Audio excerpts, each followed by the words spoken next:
ایسے ہی کیڑے مکوڑے نے یہ سوال کیا تھا سوشل میڈیا پر کہ یہ مسلمانوں کو دیکھو جگہ جگہ یہ پرچم اٹھائے ہوئے ہیں کہ اپنے نبی سے محبت کرنے کی بات کرتے ہیں، ان سے ذرا پوچھو کیا انہوں نے اپنے نبی کو دیکھا ہے؟ جس سے آئی لو محمد کہہ رہے ہیں، کیا محمد صلی اللہ علیہ وسلم کو انہوں نے دیکھا ہے؟ اس ظالم کو تو میں یہ جواب دیتا ہوں، بن دیکھے جب یہ حال ہے۔ ارے دیکھتے تو بات الگ تھی، سر ہتھیلیوں پر لے کر کھڑے ہوتے ہیں، بنا دیکھے یہ حال ہے۔ کیا ہم اپنی ماؤں کو اور اپنے باپ کو بچپن سے دیکھا ہے، باوجود اس کے ہم اپنی ماں اور باپ سے زیادہ اپنے نبی سے محبت کرتے ہیں؟ یہ اللہ تبارک و تعالیٰ کی طرف سے ہمیں عطا کیا ہوا ہے۔ میں آپ سے یہ بات کہنا چاہتا ہوں کہ دنیا اسی میں پریشان ہے کہ ایک ایسی قوم ہے نہ اپنے خدا کو دیکھیے نہ اپنے نبی کو دیکھیے، لیکن دوسروں کی بنسبت اس قوم کا حال یہ ہے، دوسروں کو پرچار کر کر کے بلانا پڑتا ہے اور یہ بنا اعلان کے جمعہ میں بھر جایا کرتے ہیں۔ آج تک کبھی جمعہ کا پوسٹر لگتا ہوا دیکھا آپ نے کہ اس مسجد میں جمعہ کی نماز ہونے والی ہے؟ بچپن سے کبھی سنا آپ نے؟ ایک اذان ہوتی ہے ساری صفیں بھر رہی ہیں۔ ہر مسجد کا حال ہے۔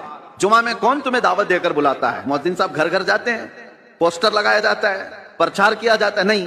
اس بات سے تو دنیا خوف زدہ ہے کہ آخر ان کو کون جمع کرتا ہے ان صفوں میں، اور صفوں میں آنے کے بعد کسی کی کوئی وی آئی پی صف نہیں ہے۔ جو پہلے آیا وہ پہلے بیٹھ گیا۔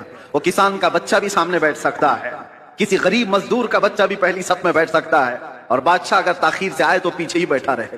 یہ نظام کہاں سے ہے؟ یہ آج تک ان کو کون بنا کر رکھا ہے؟ دنیا اس بات سے خوف زدہ ہے میرے عزیزوں۔ یہ وہ چیزیں ہیں۔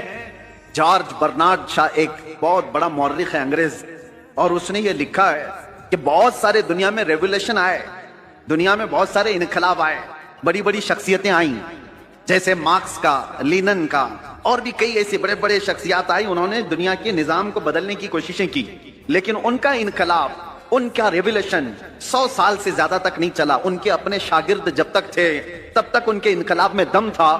جارج برنارڈ شاہ کہتا ہے دنیا میں ایک ہی انقلاب میں نے دیکھا ہے، 14 صدیوں کے بعد بھی آج بھی پوری طاقت کے ساتھ قائم ہے، اور وہ انقلاب ہے مکہ کی سرزمین سے اٹھا ہوا، محمد رسول اللہ کی زبان سے لایا ہوا، اور مدینے کے بادیہ نشین بغیر چپل کے ایک لباس میں چلنے والے وہ صحابہ کا لایا ہوا انقلاب ہے۔ اور زمانہ بدلتا گیا، حکومتیں بدلتی گئی، کتنے طوفان آئے، کتنے اندھیریاں، کتنے کیا کیا آئے، لیکن اس انقلاب میں آج بھی وہ دم ہے، آج بھی وہ اثر ہے کہ ایک بار اگر ان کے نبی کو کوئی چھیڑ لے تو پوری دنیا میں یہ سڑکوں پر آ جاتا ہے۔